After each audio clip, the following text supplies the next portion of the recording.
Good morning guys, I am Mark Shrimp Tanks and you are watching Mark Shrimp Tanks YouTube channel. If you're new to the channel then please do subscribe and like this video because you're going to love it. Today we're looking for baby shrimp. Right, I've been over here this morning like I do every single day. I come in here and I hunt for baby shrimp. It's also important that you look for dead shrimp and other things like that. Make sure things are all good in the aquarium.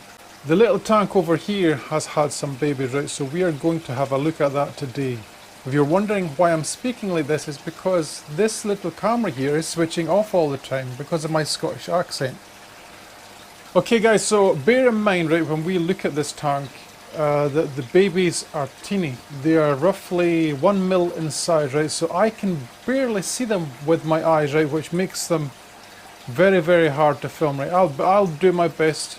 We'll look in macro mode as well. I'll get this camera on for a general view of the tank so you can just see what's inside. You can see the plants, the lighting, etc. A little bit detail before we go over on the actual shrimp in the tank themselves. We have, this is more or less my mixed little red galaxy attempt tank, my own one, right, because I have two versions. I have shrimp that were given to me. I'm attempting to do a red galaxy cross in one tank over here. But the one I'm trying myself from my own homebred galaxies is the tank we're going to have a look at today, right? So we have a low-grade black galaxy that I've bred myself in this tank, and it is in there with a female red zebra pinto. Okay, she has had, I think she's had like her second or third batch of babies in this tank, and today this is the second one. You will also see the first batch as well. The way we're doing this as well, guys, is it is basically going to be a numbers game with if we get a red galaxy from these crosses, because the vast majority of the young will be black, right? Because black is always the dominant gene with shrimp genetics. Alright, so bear that in mind. She is currently in there releasing the eggs, swimming around the tank, right? So you'll see a lot of small little things just floating around in the glass, in the tank, in different parts of the water column. What also to bear in mind though, guys, is I've noticed today as well is young shrimp, when they're just born, they almost look like they're dead, right, because they're so lifeless. They'll like float around like this and all kinds of stuff like that, right? So bear that in mind when you watch this video. I'll try and get some awesome macro photography shots for you as well, because the GoPro is just not going to be very good for it, I don't think. But apart from that, guys, let's go and have a look. Remember as well though to take your magnifying glass, because I struggle to see them even with this. I actually have glasses on and then this, try to see them and film. You get the drift, right? So let's go into this part over here and have a look. Alright guys, this is the tank. It is a 60 litre aquarium. It's your bog standard rectangular shaped tank. The soil is Akadama, one of my favourite soils. I use reverse osmosis water in this tank with a TDS of 130 parts per million. Just going over the basic water parameters because I know people will ask me in the comment section below. GH in this tank is roughly about 6. KH is roughly 0 to 1. pH will be probably under a 6 if I had to measure it. This is a new tank. This tank is only about 4 months old, so I know for sure that the pH will be under 6. Sometimes when you put in Akadama, the pH can be as low as 5.5. Right, so that is how this tank is set up. It is actually only filtered by that tiny little sponge filter on the right hand side. These shrimp get feed every other day, powdered food every day, just a tiny amount, like a rice grained amount every other day. Plants in here, you can see I have some Bucephalandra, no idea what the name is. We have a Java fern in the back with some algae in it. And what's important, guys, here is you can probably just see on the left, on the right hand side on the glass, is that you have lots and lots of biofilm for the babies, because if you don't have this you probably won't have a very high baby shrimp success rate. Survival rate will be low. Right, so the temperature in here as well is probably 24 degrees Celsius, but I do have a fan running across this rack diagonally across all the tanks, so the temperature might be a little bit lower. I think the lowest it goes is 22 degrees Celsius, which is perfect, just fine for this type of shrimp. Down here on the left hand side down here, you probably can't see it, but we'll have macro footage up as well. I wanted to have two overviews of this tank so you can see the tank itself and the babies and stuff moving around, because you will be able to see the adult shrimp on this side over here on the gravel. One is the low-grade Galaxy, as we said before. The other is a mid-grade red zebra pinto. When they cross, we should eventually be able to get a red Galaxy from them. Okay, so I have two tanks doing the same thing here, but one is with a Galaxy that is a really high quality Galaxy male, and another red zebra pinto female, right? So this is my own way of trying to get a red Galaxy. We will see if we'll be successful, right? So when I'm coming in here, guys, I'm looking for baby shrimp. I'm delighted that I see baby shrimp. There's a lot of them in here. There's quite a lot of them free swimming today, so I take it they've just been born today. In this tank specifically, I'm looking for the red babies. So far I've not had any, and this is the second or third batch. But we'll just let these guys keep on breeding, and eventually we will get a red one, and then we'll get another red one, and then we'll be able to start a colony. And right, so as I said, that the only filtration in this tank is this little sponge filter on the right hand side. This thing costs probably $2, and it seems to be working quite nicely in the tank.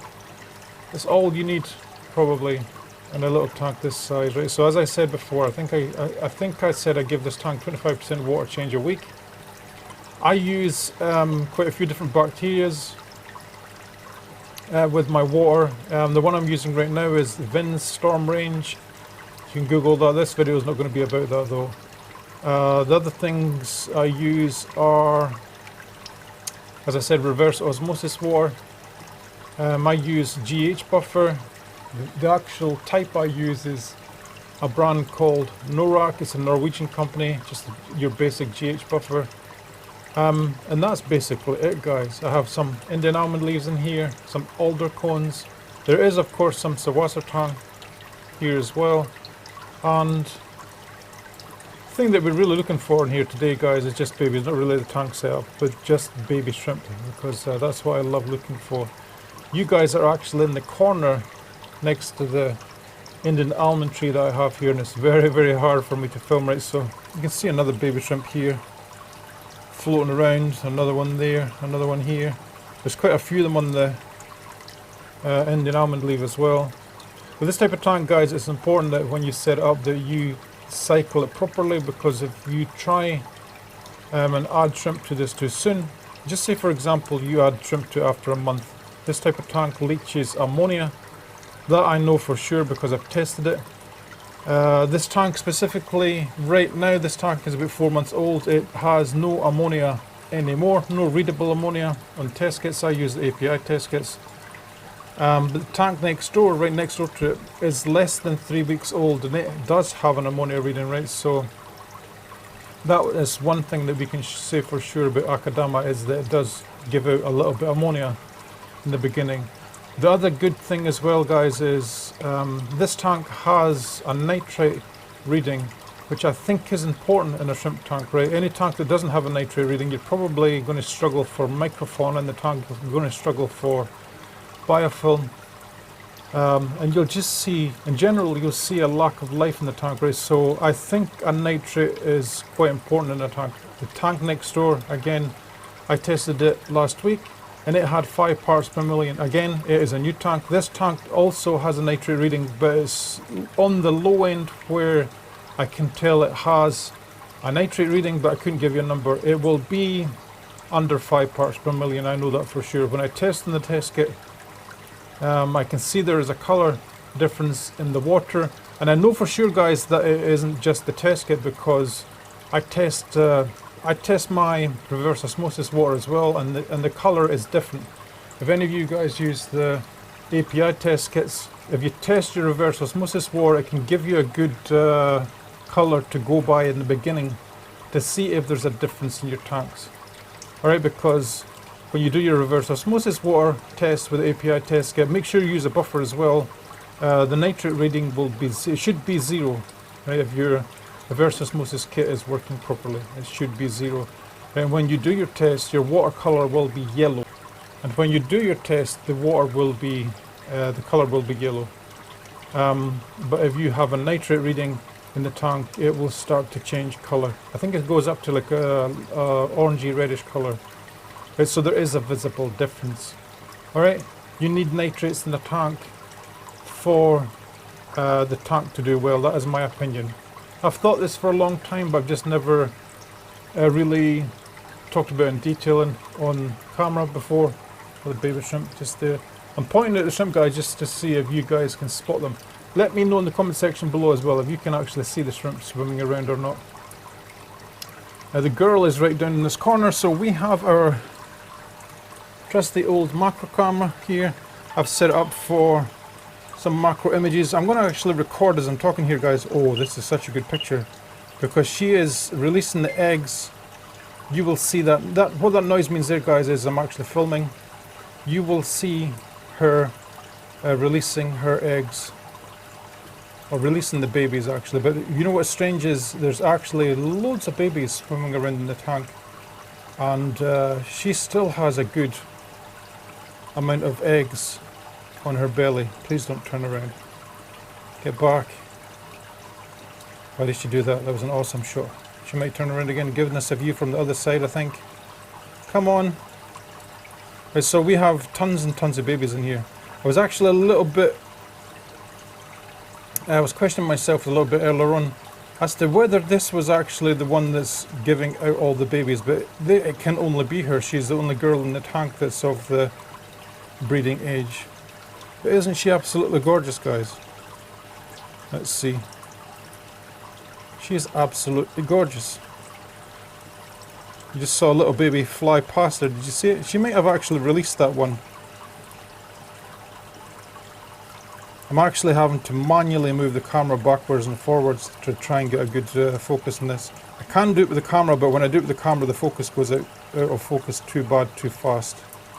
And it's very hard to recover, right? So please just bear with me today while we wing it to try and get some awesome photography. When you see her flicking her little flipper type things in her belly that you can see there, I think they're called pleopeds or something. That is her trying to release the eggs. She's fanning the eggs, but she's also trying to get the babies to hatch as well. These guys, look at the size of the eggs, they're absolutely so small. I'm actually surprised that she still has this many eggs on her, considering the amount of baby shrimp that are in the tank. See if we can get a wee close-up of her beautiful face. One moment here, guys.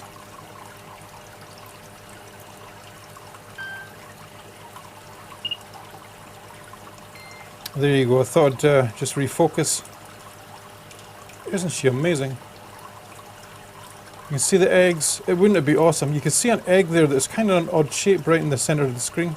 I would say that one's going to be born pretty soon. You see it's very oblong shaped.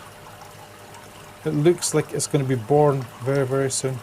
This is amazing, isn't it? This is what I love when I come to the shrimp room and I see stuff like this. It makes it all worthwhile, I think. Come on, girl, give us some babies. Don't go away. Oh, wouldn't it be so awesome to capture something on film? The rate that she flicks them out, it might be very, very hard for us to spot anything coming out. But I can see there's a change in the egg shape there. So that must be a sign that the baby shrimp is about to be born. Come on, little girl. Show us those babies. So anyway, guys, if you love this kind of content, if you love shrimp in general, I'll try and keep up with her. If you love shrimp in general, you want to see more content like this, where we look at absolutely fantastically gorgeous animals like this, probably weekly, daily, with my shrimp keeping abilities, probably not very often,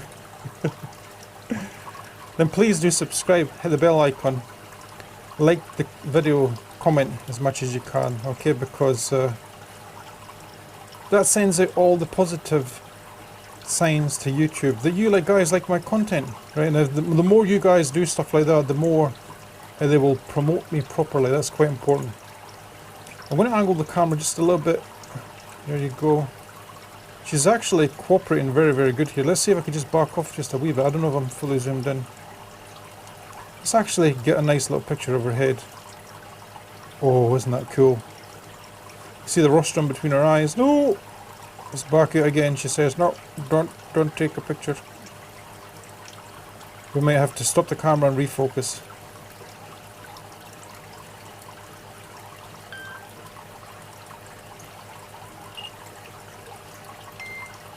Yeah, we had to stop and refocus because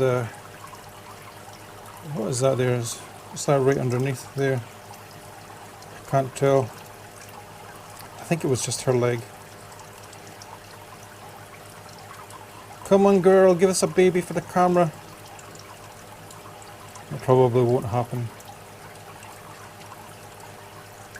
Come on. Just one. As I said, guys, it's amazing that she's holding this many eggs when I'm seeing so many babies in the tank already. I'm seeing, to me it looks like there's 20 plus odd babies in the tank. Like free swimming around. But look how many eggs she has. Food for thought. I mean, I actually thought that the egg kind of range, that little thing there isn't a baby shrimp. Oh, I thought one almost dropped there. You see it? And just quickly refocus this again.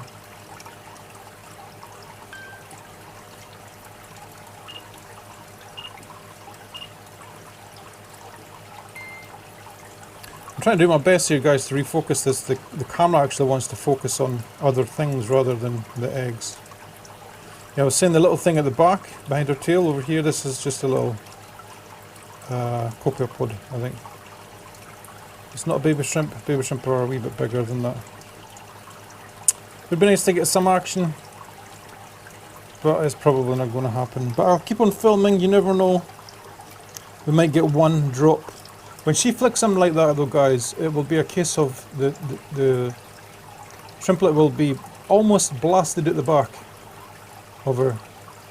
Like she's been, like the babies are being dropped off from the back of a speedboat kind of thing. That's what I'd imagine it's going to look like if we actually can get any pictures here.